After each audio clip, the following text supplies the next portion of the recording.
We're back. Time for another edition of the Carolina Insiders, the Rapid Reactions edition. Jones, Adam, Tar Heels, 3-0, but not many style points in that 3-0, Adam. Carolina defeated UNCW last week, had a really good second half to run away from College of Charleston.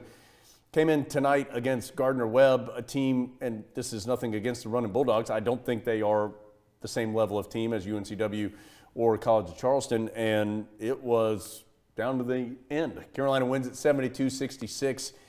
He was led by 4 at halftime. They did stretch it out to 16, and Gardner-Webb able to close late, hit some threes even in the last minute that made it maybe look a little closer. But, Adam, all of that's just talk. Carolina's not playing very well right now, certainly not like a number one team in the country, and is going to have to get better. And some of the same concerning factors come up again. Carolina out-rebounds Gardner-Webb, but it's just 40-38, and that was after Hubert Davis heavily emphasized the backboards the last 2 days in practice. Points in the paint was ugly, 32-14. Gardner-Webb comes into the Smith Center and outscores Carolina by 18 in the paint. That's partially due to Carolina's production in the paint, but partially due to Gardner-Webb just beating Carolina off the dribble repeatedly. The Tar Heels don't shoot the ball great from the three-point line other than Pete Nance, who made it look better than it actually was, as the Tar Heels go 8 for 25 from 3, but Pete Nance was 3 of 5. So 4 of 20 other than Pete Nance. So some of the same problems have been the case in each of these 3 games, but honestly the show here is the Hubert Davis interview with Jones, because he had some really good insight about where the Tar Heels stand right now. 5 of 20 from 3 other than Pete Nance. That's all right. Adam's tired. We've had a lot of Carolina insiders here recently. So we are going to have, you'll hear and see, my interview with Coach Davis. Adam talked to R.J. Davis. We'll have both of those coming up. Come out of that, Adam and I will talk a little bit more, and then we'll get you out of here on the Carolina Insider.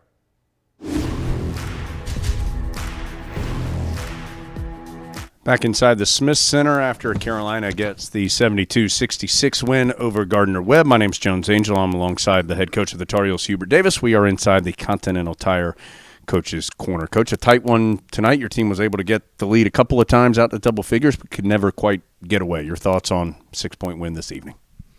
Well, I'm very proud of the guys for persevering throughout the entire game and for them to come up with a win. But it's also, frustrating. There's some areas that at the end of the day we just have to get better. And we've got to get back to work. We have tomorrow off, and on Thursday, Friday, and Saturday there will be spirited practices to put us in position to be able to compete against James Madison on Sunday. But even more so than that, just to become the team that we need to become, there's just a number of areas that we have to improve on. What are some of those areas that, in your mind, need to get better? Well, heading into this season, I thought that there would be a hunger and a thirst to do all the little things that put you in a position to have a chance to be successful as a team. That's what we're not doing. I can't remember a time this year that we've ever gotten a loose ball. I can't remember a time this year where our physicality has been the difference maker on both ends of the floor. I can't remember a time this year where we don't attack the offensive glass. I mean, I can't remember a time where we did and got extra possessions. I can't remember a time where the ball was just moving, finding the open guys so much, everybody sharing the basketball. And so those are things that we have to address and improve on and get better at and do those things really quickly. Coach, you guys were 8 of 25 from three-point range tonight. That's 32%. It has been not quite as easy as it was a year ago to knock in some of those shots and then give you that. There's a reason. There's sometimes you make or miss. Sometimes you have on nights and off nights. One of the things that when you miss a shot, when I played, I went through a checklist. First of all, I had to see if there's anything wrong with my form. But the second thing is shot selection. It doesn't matter if you're Steph Curry. If you're not taking good threes, the percentages of those shots are going to go way down. And so that's something that we have to address in terms of taking the right threes. It doesn't matter how good a shooter you are. You have to take high percentage threes. And that's something that we're struggling with right now. And that's a reason why we only have 8 assists as a team. One guy who did knock in some threes tonight and knocked in a bunch of shots tonight was Pete Nance. Felt like Pete's best performance in his young Tar Heel career. Your thoughts on what he gave you tonight? Well, from an offensive standpoint, he was in a rhythm for us, particularly in the first half. And he was excited to see that type of rhythm because I've seen it, throughout practice and the preseason. So for him in the game to get some looks, to be able to knock them down, that's the type of versatility on the offensive end that we 100% need. But from everybody, I think it was on the stat sheet, RJ tied for offensive rebounds at 2. For us at Carolina, the foundation for us is that energy and that effort and that passion. It's getting after it on the defensive end, and it's rebounding the basketball, and that's something that we need to improve on quickly. Davis was the leading rebounder tonight for Carolina with 10. Last thing, Coach, you seem a little frustrated right now. Is that fair to say? Yeah, I'm a little frustrated. I am because there was never an expectation for this year's team to look anything else other than this year's team having a chance to grow and to build. The frustrating part is the times where the effort and the energy isn't there. In terms of execution, you're going to make mistakes. There are going to be mistakes in terms of a screen here or a cut here, a little bit of a communication there. I'm aware and fine with that. It's one of the things that I talked to the team yesterday after practice is we're missing an energy guy. Some guy that just brings the life in the huddle, in the locker room, on the floor, that is just infectious out there, and we're missing that. And to put on that uniform and to run through that tunnel and to play on that floor and not to have a sense of joy and excitement and passion. One of the things that I told them before the game is I saw it on Instagram. It was an Instagram post of the JV team. And they were jumping around after the game. And I told them that was the birth of me in terms of having a passion to be a head coach, because I was the JV coach for 7 years and 9 years that I was an assistant.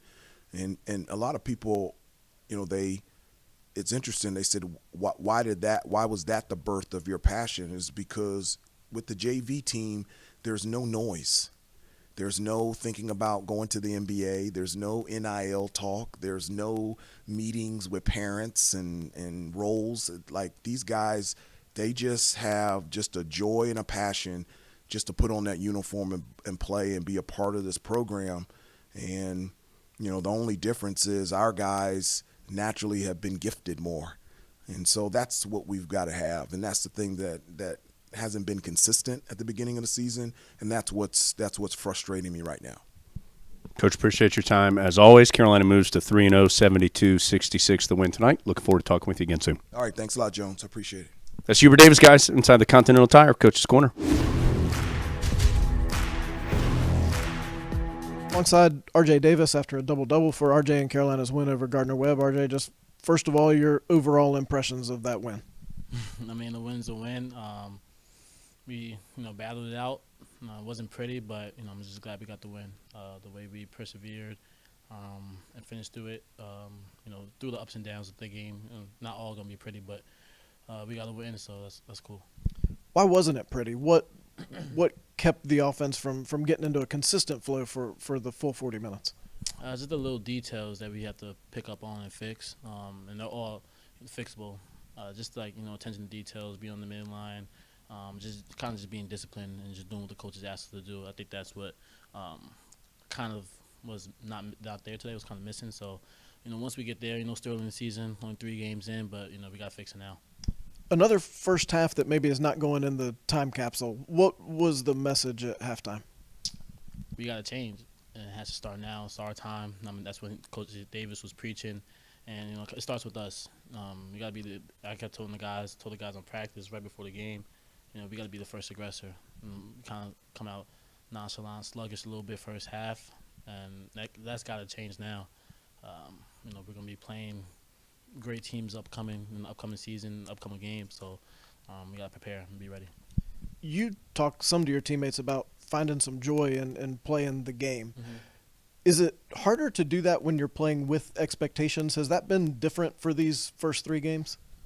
I mean, yeah, you got that number 1 next to your name, and you hear all the noise that's going on, and it's all positive noise. But the expectations that are there, kind of could get to us. But we're learning to block it and not you kind of just ignore it.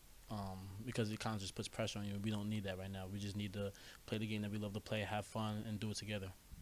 One way to have fun is to go out and get 10 rebounds. I think we all expected you'd be the game's leading rebounder with a double-double. How were you able to get to the glass so effectively? Just saw the ball and got the long rebounds. My teammates did a great job of boxing out, and I was able to pick up the loose ones. What's going on with the rebounding?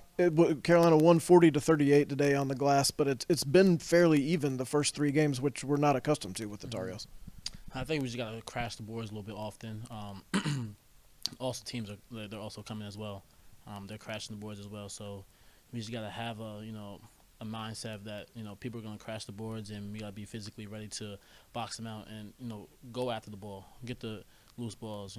Coach Davis always preaches 50-50 loose balls is 100% North Carolina. So we got to actually do that and not just say it. Defensively, they were able to get into the paint quite a bit by the dribble. Mm-hmm. What were they doing that was making it difficult defensively? Like you said, they got into the paint, and once they got into the paint, that kind of spread out, their shooters or under the rim basket points. So we got to control that and get that under control. So. You are 3-0, despite all this kind of sad talk we're having. Yeah. What do you expect this week to be like in practice leading up to James Madison and then heading out to Portland? I mean, I just expect this week to have fun. That's the main thing. That's just to kind of just find joy again. Put these 3 games, we won them all, but kind of put them behind us now. Each day is a new day. It's a new week. And it's going to James Madison and then leading up to Portland. Just get back to playing Carolina basketball, and have that smiles across from starting 5 all the way to the bench, and just have fun with it. What's your role in making it maybe not feel quite so heavy? Yeah, I'm the energy guy. I'm like the spark. My role is to uplift guys and be that kind of leader that they rely on to when things are down, when things people it kind of seems like it's a dim moment, just to lighten that a little bit, bring lightness to our darkest moments, because you're always gonna need that. You're gonna have days where you're not feeling too great, games where you don't play well, but my job is to always just be that little bouncer, make sure everyone's good, and keep everyone on straight. RJ Davis cutting them straight tonight with a double-double as Carolina beats Gardner-Webb. RJ, thank you. Appreciate it. Yes, sir.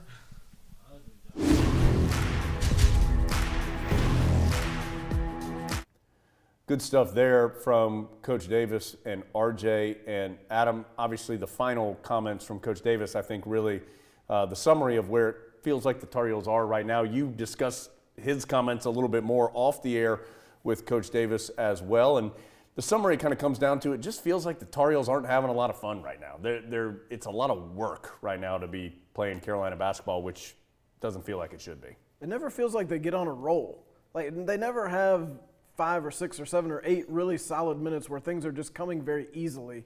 Everything's difficult. And you heard Hubert Davis say the Tar Heels are going to have very spirited practices on Thursday, Friday, and Saturday, and I think they know that's coming because they know they have to play better against James Madison and then, of course, in Portland. So Tar Heels got a lot of work to do the rest of this week, as they are all well aware. Big game coming up on Sunday against a James Madison team that is undefeated. They have scored a ton of points. The Dukes, I believe this is correct, they've scored 90 or more points in every game they've played so far. They've gone over 100 a couple of times. So they will be confident coming into the Smith Center. And then after that, it is 5 consecutive games away from Chapel Hill, the PK 85 event with some great teams in Carolina's bracket like Villanova and Oregon and Michigan State and Alabama, some really good teams. And then Tar Heels go to Indiana and to Virginia Tech after that. So, Adam, it's about to get real fast for the Tar Heels. The way Carolina has played these first 3 games, they could maybe win 1 of those 5. So some work to be done. All right, next action, of course, is Carolina football. That's 5:30 on Saturday night in Kenan Stadium against Georgia Tech. Next basketball action, noon on Sunday. What a fun weekend it has the potential to be in Chapel Hill with those games being played so close to one another. Come on, if you hadn't already decided to come on, have fun. Stay Saturday night, watch football. Stay Saturday night, watch basketball on Sunday. Stay at Jones's house. He's got plenty of room. Yeah, we've got plenty of extra bedrooms. For now, though, we're going to get out of here. Carolina, most importantly, moves to 3-0 with some work to do here on the Carolina Insider.